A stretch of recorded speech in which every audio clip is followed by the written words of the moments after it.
Good morning children. ఇక్కడ చూడండి, picture చూడండి. ఫ్యామిలీ కదా, ఫ్యామిలీ అంటే I think you know what is the definition of family. Father, mother and children. Okay, father, mother and children ఇది present family యొక్క definition. కానీ అంతకుముందు ఇది కాదమ్మా.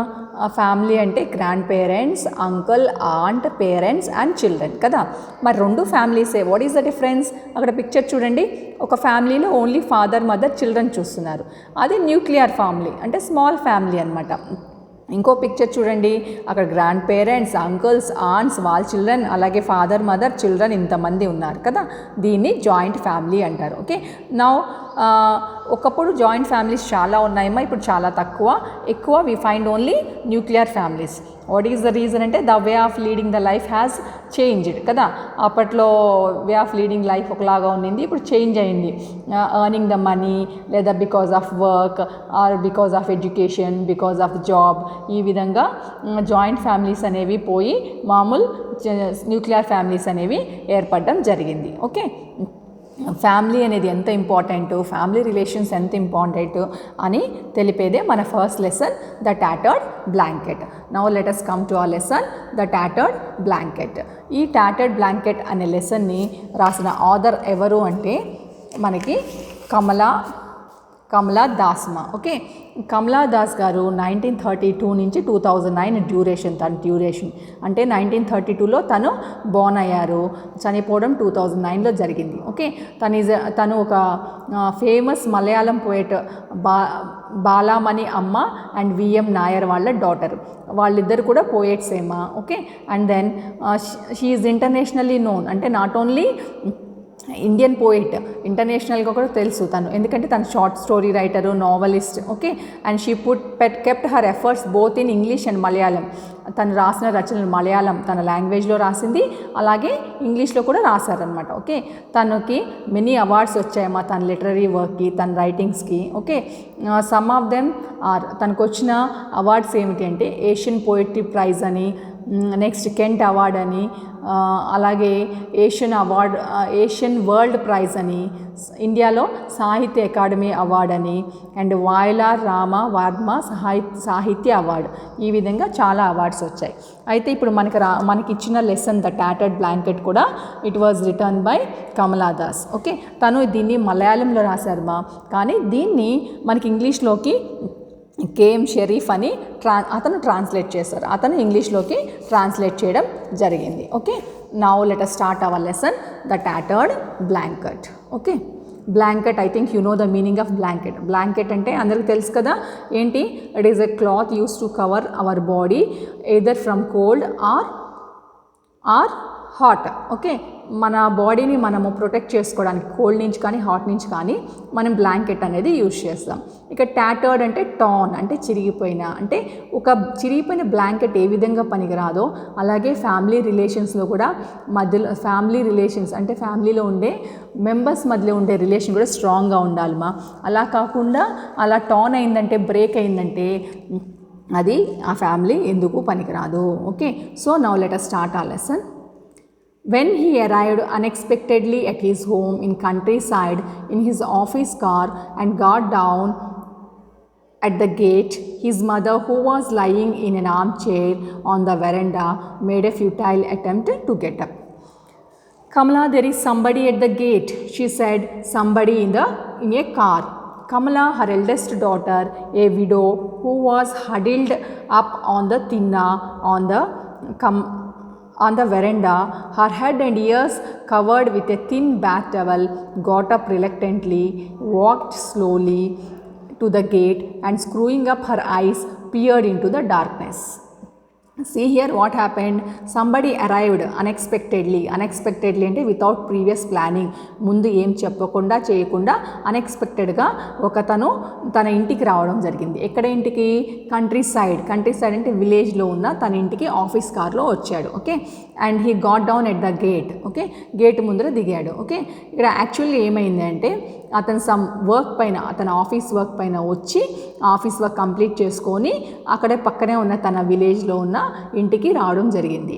అక్కడ వర్డ్ చూడండి, గాట్ డౌన్ అంటే కార్ కానీ లేకపోతే బస్ కానీ ఇలాంటి క్లోజ్డ్ వెహికల్ అయితే మనం గాట్ డౌన్ అంటారు. అలా కాకుండా బైసికిల్ కానివ్వండి, స్కూటర్ ఇట్లాంటివి అయితే గాట్ ఆఫ్ అంటారు. ఓకే, అది గుర్తుపెట్టుకోండి. ఓకే, అండ్ దెన్ వాళ్ళ మదర్ ఎక్కడున్నారు అతని ఇంటికి వచ్చేటప్పటికి? ఆర్మ్ చైర్లో మీకు తెలుసు కదా, ఇది రెస్టింగ్ చైర్, బాగా ఆల్మోస్ట్ స్లీప్ చేసినట్టుగానే ఆర్మ్స్ రెండు చైర్లో ముందు పక్క ఉండే వుడెన్ ప్లాంక్స్ పైన రెస్ట్ చేసుకోవడానికి ఉంటాయి కదా, అట్లాంటి వాటిపైన పెట్టుకొని వాళ్ళ మదర్ వరండాలో ఉన్నారు. Okay, she made a futile attempt. Futile means waste, unsuccessful. తను లేవాలని ప్రయత్నించారు ఎవరు వచ్చారో చూద్దామని, కానీ అది తన వల్ల కాలేదు, అటెంప్ట్ తన వల్ల కాలేదు. రీజన్ ఏమిటంటే because she is old. Okay, తను లేవలేక అప్పుడు తన పక్కనే కూర్చున్న తన eldest daughter, and she is a widow అంటే హూ లాస్ట్ హర్ హస్బెండ్ను పోగొట్టుకున్న తన ఎల్డెస్ట్ డాటర్. నేమ్ ఏంటి మా? Kamala. Who was sitting beside her, తన పక్కన హడిల్ అంటే కోల్డ్ వల్ల చలితోటి ముడుచుకొని కూర్చుందనమాట. ఓకే, ఇక్కడ ఆ తిన్నా అంటే అరుగుమ, ఇది మలయాళం వర్డ్. యాక్చువల్గా ఇది మలయాళంలో రాశారు కదా లెసన్, ఇది ఇంగ్లీష్లో ట్రాన్స్లేట్ చేసినా కూడా కొన్ని వర్డ్స్ మలయాళంలోనే యూజ్ చేయడం జరిగింది. ఓకే, సో వెరండా పైన ఉన్న ఒక స్టెప్ పైన ముడుచుకొని కూర్చోవడం జరిగింది. అండ్ తన హెడ్, ఇయర్స్ అన్నీ ఒక బాత్ టవల్తో కవర్ చేసుకొని ఉంది. రిలక్టెంట్లీ, తనకి అంటే అన్విల్లింగ్లీ, ఇష్టం లేకపోయినా కూడా, అంటే చలికి లేవాలనిపించడం లేదు కానీ తప్పక లేచి వెళ్ళి చూసిందనమాట. హూ కేమ్ అంటే వాళ్ళ మదర్ చెప్పారు కదా, there is somebody at the gate, ఎవరో వచ్చారు వెళ్ళి చూడమని. అండ్ వెళ్ళి తన ఐస్ అన్ని స్క్రూయింగ్ చేస్తూ, స్క్రూయింగ్ అంటే అప్సెంట్ అండ్ యాంగ్షియస్ అంటే చీకట్లో మనం చూస్తున్నప్పుడు మనకి కనిపించదు సరిగా, అప్పుడు మన రెండు ఐస్ దగ్గరికి తెచ్చి చూస్తామన్నమాట, దాన్నే స్క్రూయింగ్ అంటారు. Okay, she looked in to the dark, ఎవరు వచ్చారు అని డార్క్నెస్లో తను చూస్తూ ఉంది. ఓకే, ఇక్కడ పిక్చర్ కూడా చూడొచ్చు, కార్ దగ్గర ఆ పర్సన్ దిగడము, ఆ old lady in the arm చైర్లో, పక్కనే వాళ్ళ daughter Kamala. Okay, how she sat in the veranda beside her mother. Okay, now let us continue the remaining lesson. She saw a bald, fat, middle-aged man walking in through the gate. "Oh Gopi," she said in a grating voice, "why this sudden unexpected visit?" "Kamala, who is it?" her mother asked loudly from the veranda. "Gopi," the man said, "there was meeting in Thiruvananthapuram. I just dropped my way back." "Who, Kamala, who is it?" There was note of alarm in Amma's voice. "Amma, why are you so scared?" Kamala, Gopi's eldest daughter, asked her awkwardly, as if you are seeing Gopi for the first time. "Amma, it's me, Gopi," he said again. He bent down and brought his face close to her wrinkled cheeks. Amma, it's me, Gopi." "Kamala, I can't believe it. Has your school closed for vacation?" "Amma is often like these days. She doesn't recognize anybody," Gopi's sister explained. "But sometimes her memory is quite sharp. Then she asks me if you have wrote any letter. I tell her everything is fine with you, Vimala, and the kids. What is the point telling her that you haven't written for a year? Poor thing, I wouldn't dream of making her unhappy." See here what happened. Who is that person came? Whom did Kamala see? Kamala ఎవరిని చూసింది? ఒక bald అంటే మా hair అంతా ఊడిపోయి బట్టతల అంటారు కదా, అట్లా హెయిర్ తోటి ఫ్యాట్గా ఒక మిడిల్ ఏజ్డ్ మ్యాన్. మనకు తెలుసు కదా స్టేజెస్ ఉన్నాయి. ఓకే, 19 వరకు అయితే టీనేజ్, ఆఫ్టర్ 19 to some 25 అలా యంగ్స్టర్స్, తర్వాత మిడిల్ ఏజ్డ్ మ్యాన్, తర్వాత ఓల్డ్ మ్యాన్. ఇక్కడ middle aged man some 35 to 45 ఆ మధ్యలో ఉన్న ఏజ్డ్ మ్యాన్ గేట్లోంచి నడుచుకుంటూ వస్తున్నాడు. ఓకే, అతన్ని చూస్తూనే కమలా గుర్తుపట్టింది. ఓకే, ఎందుకంటే తనకు తెలిసిన వ్యక్తి ఎవరు? గోపి అనమాట. Okay, she was surprised. ఏమిటి ఈ sudden unexpected visit? Okay, she asked in a grating voice. Grating అంటే కలెక్టింగ్ ఆల్ ద స్ట్రెంగ్త్ అనమాట. అసలే చలిగా ఉంది కదా, తన వాయిస్ అంతటిని కలెక్ట్ చేసుకుంటూ అంటే గ్యాదర్ చేసుకుంటూ తను అడిగింది ఈయన అన్ఎక్స్పెక్టెడ్ విజిట్ ఏమిటి అని. అప్పుడు మళ్ళీ పక్కనే ఉన్న వాళ్ళ మదర్ అడిగారు, కమలా ఎవరది అని. ఓకే, దెన్ ఆ మ్యాన్ వచ్చిన పర్సన్ సెడ్, గోపి, నేను ఎవరో కాదు, గోపి. యాక్చువల్లీ తిరువనంతపురంలో నాకు మీటింగ్ ఉండింది, ఆ మీటింగ్ చూసుకొని వెళ్తూ వెళ్తూ మిమ్మల్ని ఒకసారి చూసిపోదామని డ్రాప్ అయ్యాను అని. ఓకే, మళ్ళీ వాళ్ళ మదర్ అడిగారనమాట, who Kamala, who is it? Okay, alarm అంటే కొద్దిగా భయపడుతూ, ఓకే, ఎవరది అని. అప్పుడు కమలా చెప్పింది, why are you so scared? ఎందుకు భయపడుతున్నావు? ఎవరూ లేదు, మన గోపీనే. ఓకే, గోపీనే వచ్చింది ఇది అని. ఓకే, ఈ కమలా ఎవరు? Gopis eldest sister. ఓకే, నువ్వేదో గోపిని ఫస్ట్ టైం చూస్తున్నట్టు అడుగుతున్నావు అని అడిగిందనమాట. యాక్చువల్గా ఇక్కడ కమల, గోపి వీళ్ళిద్దరూ ఆ ఓల్డ్ లేడీ యొక్క చిల్డ్రన్. ఓకే, కమల గోపి కంటే పెద్దది. And Kamala she is married but she lost her husband చనిపోయారు. Now she is a widow. And this old lady she became very old. Okay, తను ఏజ్ వల్ల చాలా పెద్దగా అయిపోయారు. ఓకే, సో ఇప్పుడు వీళ్ళిద్దరిని చూడడానికి ఎవరు వచ్చారు? గోపి వచ్చారు. Okay, and then what did this gopi do? He brought his face close to her mother's. Okay, who is having wrinkled cheeks. Wrinkled ante folded ma. Okay, old kada, tana aged person kada, skin anta wrinkles ga ayindi. So aa wrinkled cheeks దగ్గరికి అతని face క్లోజ్గా వాళ్ళ mother దగ్గర పెట్టి, అమ్మ ఎవరో కాదు, వరి అవ్వద్దు, నేను నీ గోపిని వచ్చింది అని చెప్పాడు. ఓకే, చెప్తే అప్పుడు వాళ్ళ మదర్ అడిగారనమాట, హ్యాస్ ఈ స్కూల్ క్లోజ్ ఫర్ వెకేషన్? అంటే తనకి హాలిడేస్ ఇచ్చారా, స్కూల్ క్లోజ్ చేశారా, అందుకే వచ్చావా గోపి అని.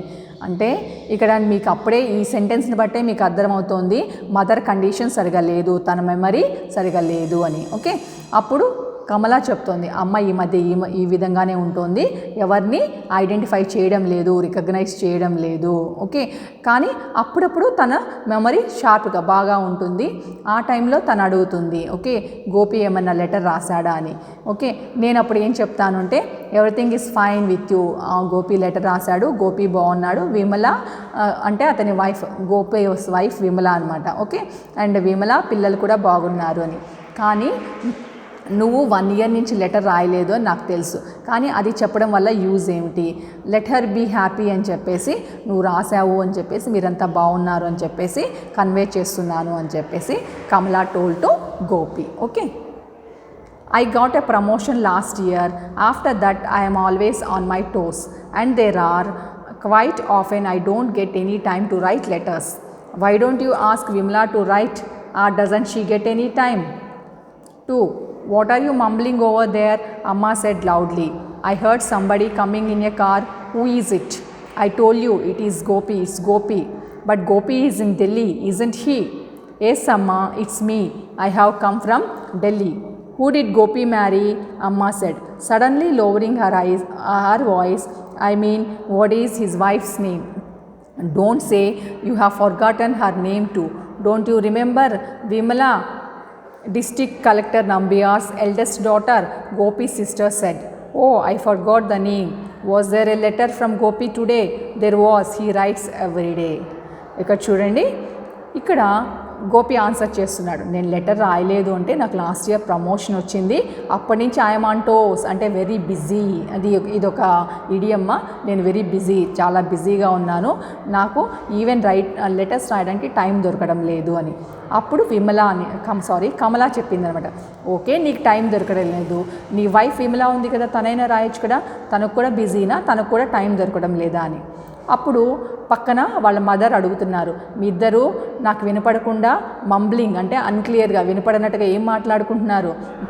నేను ఎవరో కారులో రావడం విన్నాను, ఎవరు వచ్చింది అని. ఓకే, అప్పుడు కమలా అంటోంది, చెప్పాను కదమ్మా గోపి వచ్చాడు అని. ఓకే, గోపి ఢిల్లీలో ఉన్నాడు కదా, గోపి ఎందుకు వచ్చాడు అని వాళ్ళ మదర్ అడుగుతున్నారు. ఓకే, అవును గోపి ఎవరిని పెళ్లి చేసుకున్నాడు అని అడుగుతున్నారు అనమాట. ఓకే, అమ్మ నువ్వు అట్లా అనొద్దు, వాళ్ళ భార్య పేరు కూడా తెలియదు అనొద్దు, తను డిస్ట్రిక్ట్ కలెక్టర్ అయిన నంబ్యార్ వాళ్ళ పెద్ద కూతురు విమలాని మ్యారేజ్ చేసుకున్నాడు కదా అని. ఓ సరే నేను తన పేరు మర్చిపోయానులే, నువ్వు రోజు లెటర్ రాస్తున్నాడా గోపి అంటే, ఎస్ హీఈస్ రైటింగ్ ఎవ్రీడే, రోజు గోపి లెటర్ రాస్తున్నాడు మా అని చెప్పింది. కానీ అది నిజమా? గోపి లెటరే రాయడం లేదు. This Kamala she want to see her mother happy, she don't want to give her any pain that Gopi is not writing the letter. అందుకోసమే ఆ విధంగా అబద్ధం చెప్పింది. అండ్ ఈ డిస్కషన్ అంతా చూస్తే కూడా మనకు అర్థమవుతుంది ఏమని, her memory is not sharp అంటే తను మెమరీ సరిగా లేదు. ఓకే, అప్పుడప్పుడు తను ఎవరిని గుర్తుపెట్టలేకపోతుంది, మనుషులనే కాదు జరిగింది కూడా మర్చిపోతుంది అని మనకి ఇది చూస్తే అర్థమవుతుంది. Okay, next part will continue in the next class. Okay.